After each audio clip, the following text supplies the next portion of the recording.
welcome back. I'll tell you, 5 days out there, I have got way more video than I'll probably be able to ever get to. But I'm going to try and pick out the best of them and post them before I go out there again and do it all over again. I don't have any days off, folks. I don't. I just don't. And I'm doing this 12 hours a day, so, you know. Your appreciation of the way of support would be highly appreciated.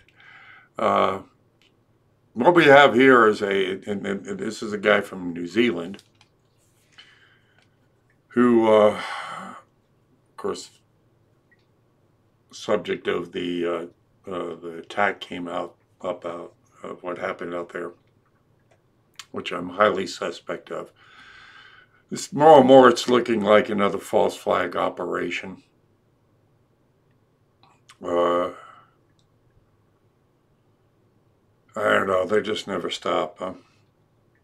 But this guy and his lady seem to be your run-of-the-mill cucks. I mean, serious.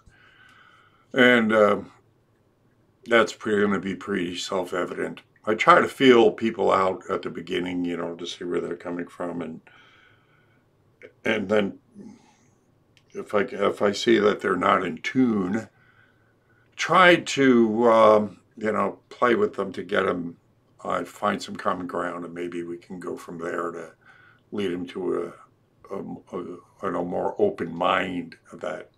And you can see this one bouncing in and out, realizing that some things indeed are false, and then falling back into the trap of, well, the government will take care of it. So, you know what you do. We cover a lot of bases in this one, or at least I do. If you like it, you like it. If you care, you share. If you really love me, you throw money at me. But I really would like you to go buy some of my designs, because it's all about spreading the message. It's not about me. It's not about, you know, anything else. It's about getting the truth out there. So look at my designs, go to my shop. Say if the link doesn't work, just go to my website, badassunclesam.com, and hit the shop button. It should take you straight to my shop. Got the Patreon button there too, and then you can go give to PayPal using my my email address. So that's it. So long, let's get to it. Today's spiritual battle fought a material plane, and here we go on the streets. So where are you from? New Zealand. A lot's happened in New Zealand over the past week or so. Yeah, it's pretty sad. Pretty out of character, to be honest. Yeah, I had a great conversation with a fellow New Zealander of yours last week, just a couple of days before the incident. And he was a big Tommy Robinson supporter. Who's Tommy Robinson? Tommy Robinson is a gentleman out of the UK. He noticed that his country, you know, the changes that was going through, the influx of the immigration, and he started speaking out about it. He'd get out on the street, he'd do interviews, and he'd try to engage the Muslims. And he gained a lot of popularity, and well, the government, you know, doesn't want people going out there talking about things they don't, you know, unless they can control the narrative, they don't want anybody else talking about it. So they started coming down on him, making up crimes. I used to live in the UK. Yeah. I remember, I guess you're glad you're out now. Hey? Yeah. And so they started... So you can see the chaos that kind of chat leads to, because obviously Brexit's not exactly a smooth political thing. Right. And so this New Zealander is a big fan of Tommy because, you know, they're trying to persecute Robinson a lot. You know, right now he's going through a trial where they're trying to put him in jail. And so we were talking about that for the most part. But there's been some anomalies, some things happening with this shooting. I mean, like, anytime something like this comes, one, it is odd that it would happen in New Zealand. Yeah. I mean, I don't even know where he got those guns from. It's pretty. Yeah, it's crazy. Exactly. Yeah. I mean, and now they're trying to shut down anybody talking about it. They're actually threatening to put people in jail just for showing the video of the shooting. Right. Who's threatening that? New Zealand government, Australia. Governments are, because what they're trying to do, because of the free flow of information on the internet, they're trying to control the narrative now on the internet. Are you also from New Zealand? Sort of. She's from Australia. Australia, my good. My mum's from New Zealand. Yeah. So I'm half-half. Yeah. A long surfboard ride away. Yes. Yeah, exactly. Indeed. That'd be fun if you could do that. Yeah, we were just discussing that unfortunate shooting incident and how they. Awful. Yeah, it's awful. And he was an Australian. Yeah. Shooter. I wanted to ask about the MAGA hats as well. Yes, indeed. What's the consensus for when the period was that America was great? Do you know what I mean? Like, do people have an idea in their head where it's like, make America great again like it was ... Well, this isn't the first time that phrase has been used. Make America great again? Yeah, I think Reagan used it. I think Clinton used it. Yeah, I mean, that's been used before. Right. Political slogans are political slogans, and they sort of get, like, rehashed over and over again. Yeah. And it depends on, of course, what the propagandists want to make out of it. Right. Because everything is... What does it mean to you when you were in that? Well, all political or all governments drift left over time. That is just a fact of history.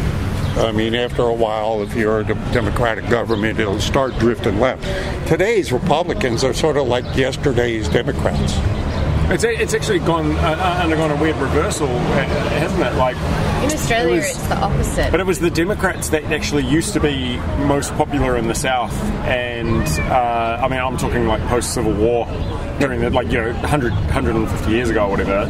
And then the Democrats and the Republicans kind of had this huge shift on each other, right? Yeah, they do this again a lot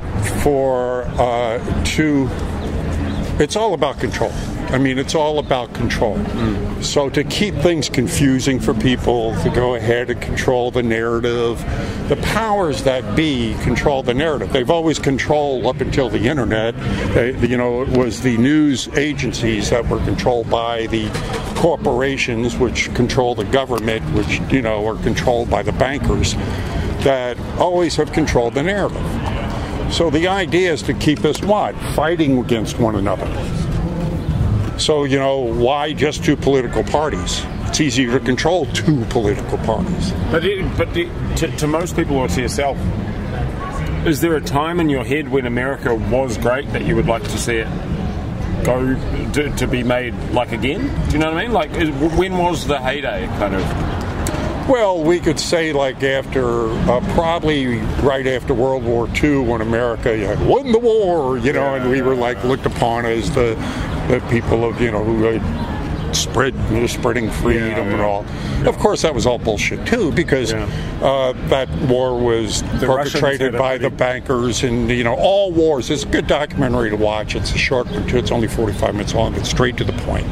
All wars are bankers' wars. I mean, it is always about money.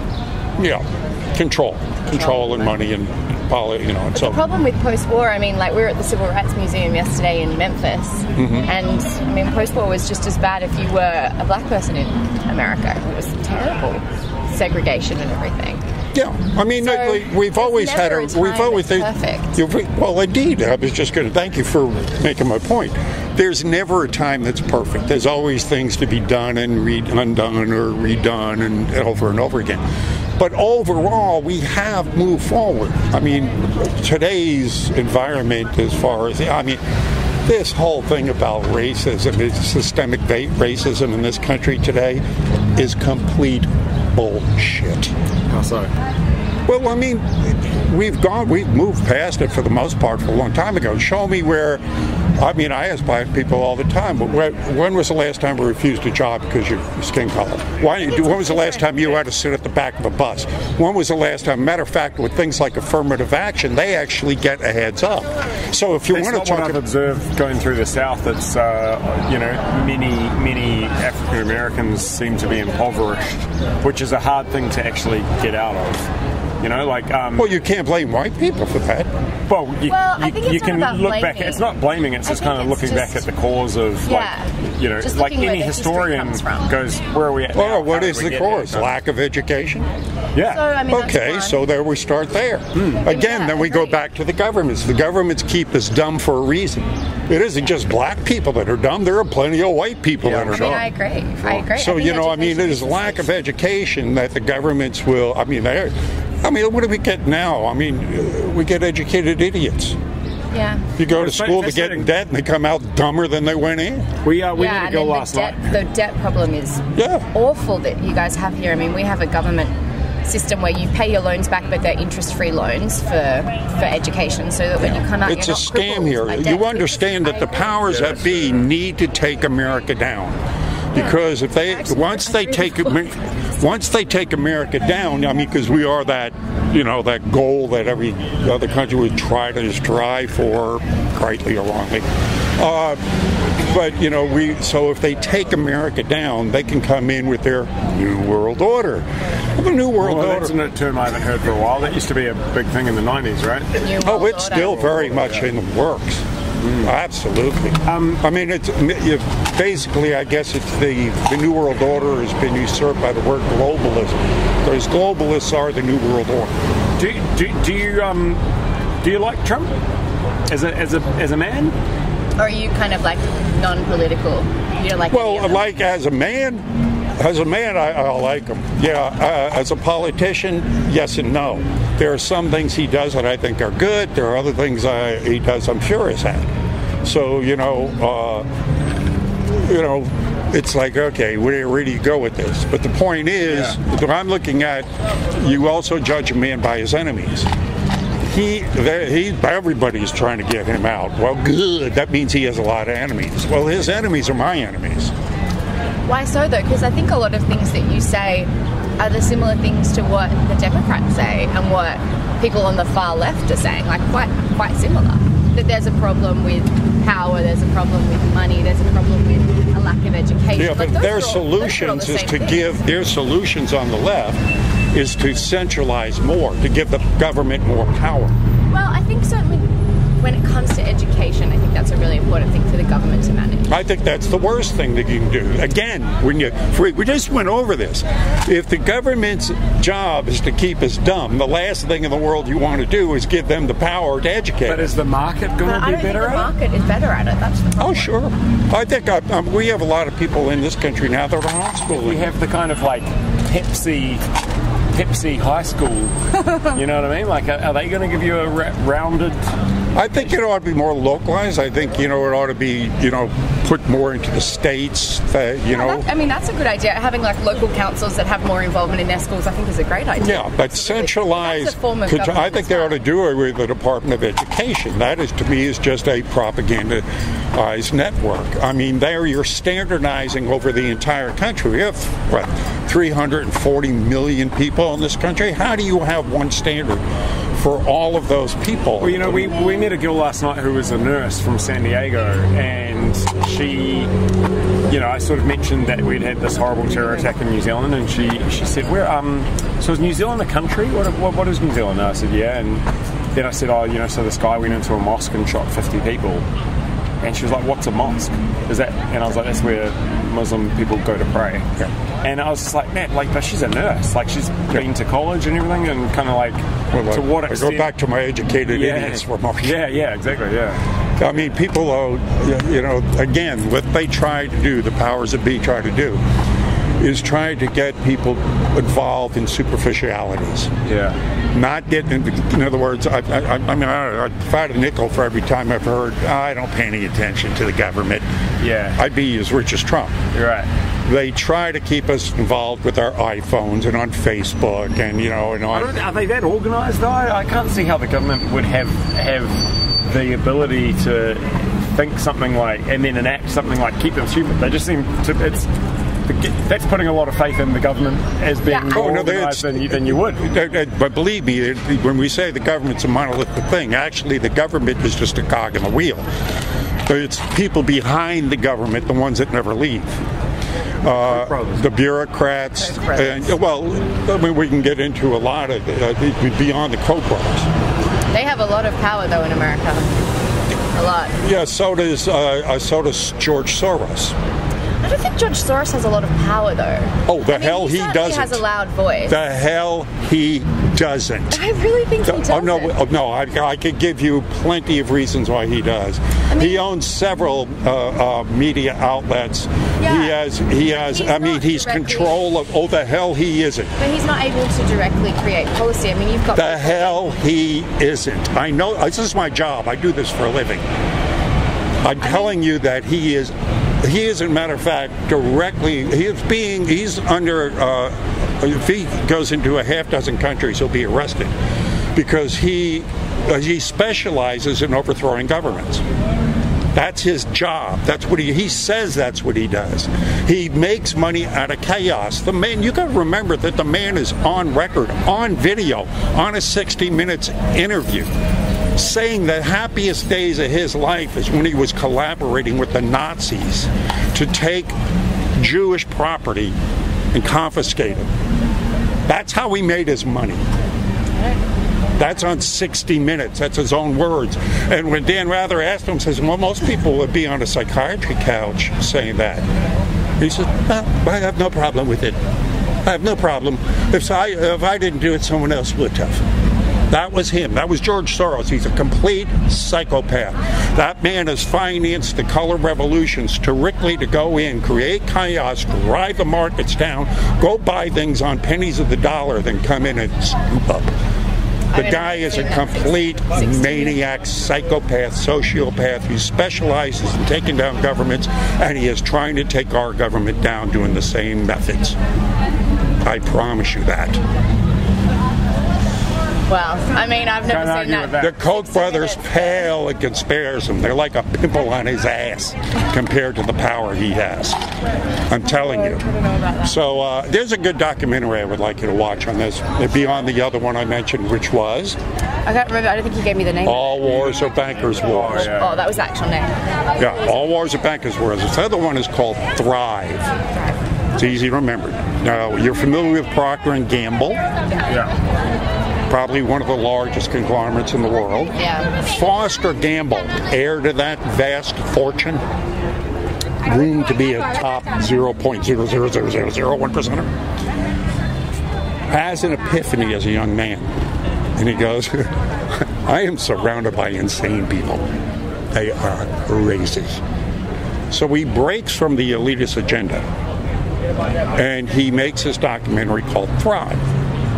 And in there, the first thing he exposes is secrets that the elites have been hiding from us for over 100 years.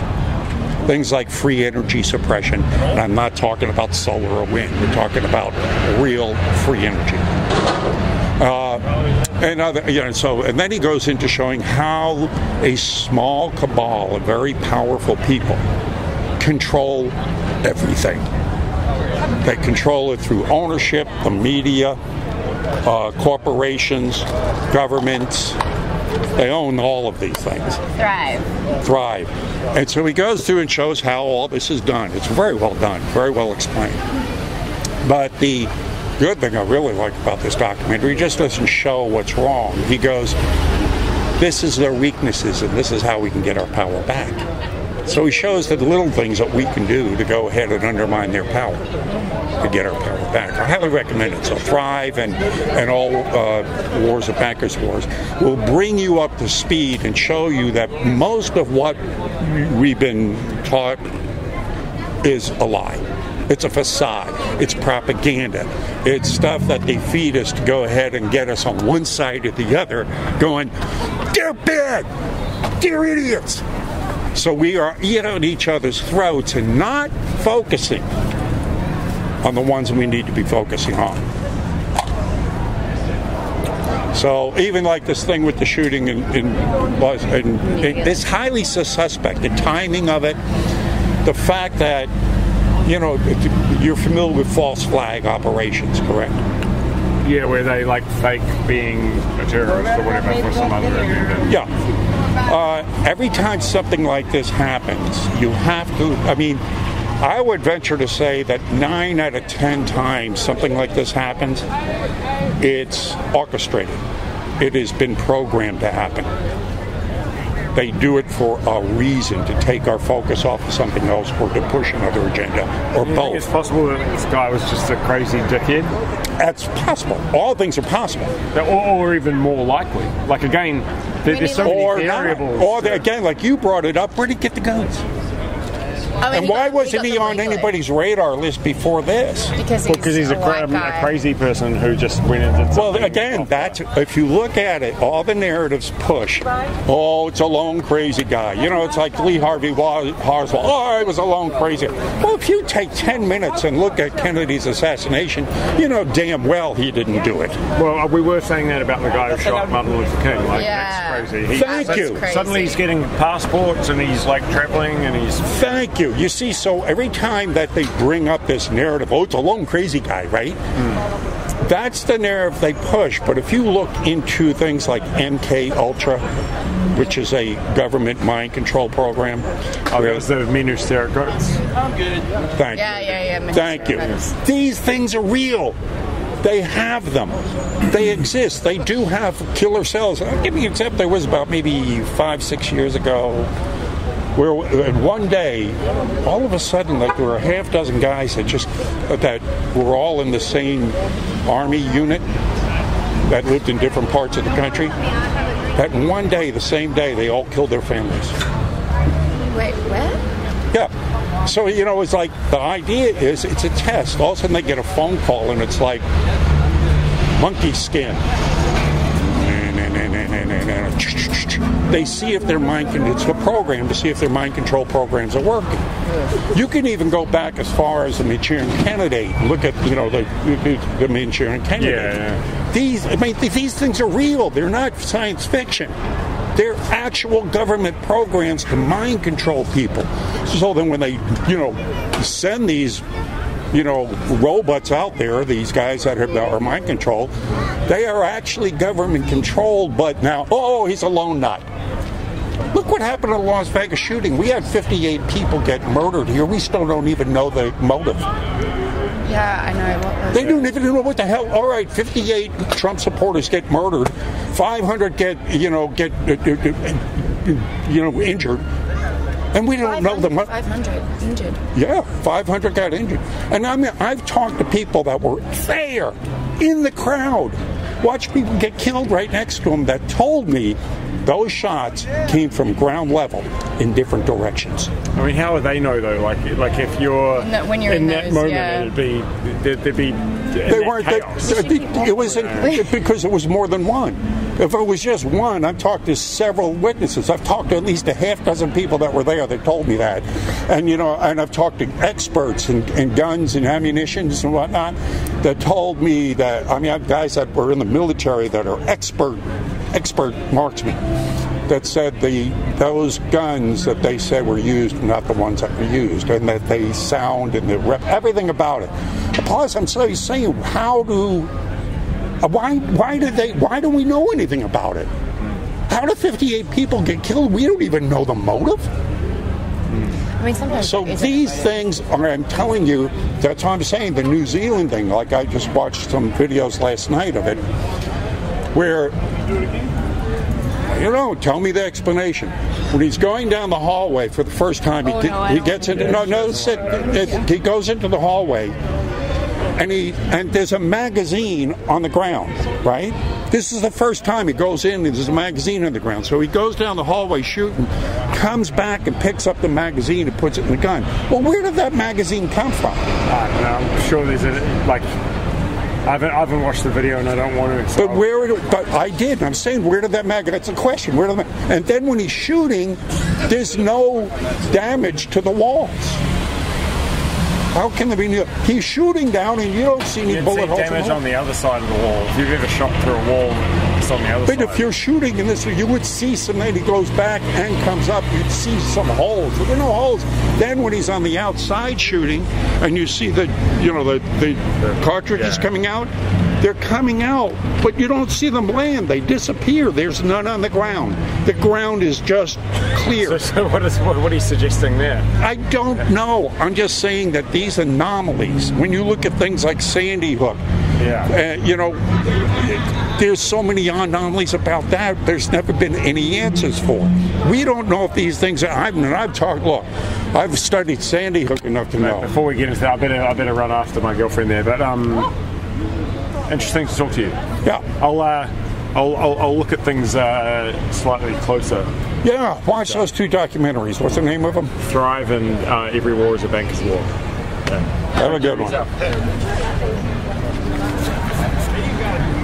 So what'd you think? Pretty much a run-of-the-mill cuck? I don't know. Hopefully I plant a seed or two. Maybe they'll go look at a documentary or two, or I don't know. You never know, do you? All I can do is battle out there, and all you can do is help me battle. So remember me in your prayers, and if you can, contribute. Till then, I'll see you on the streets. There we go.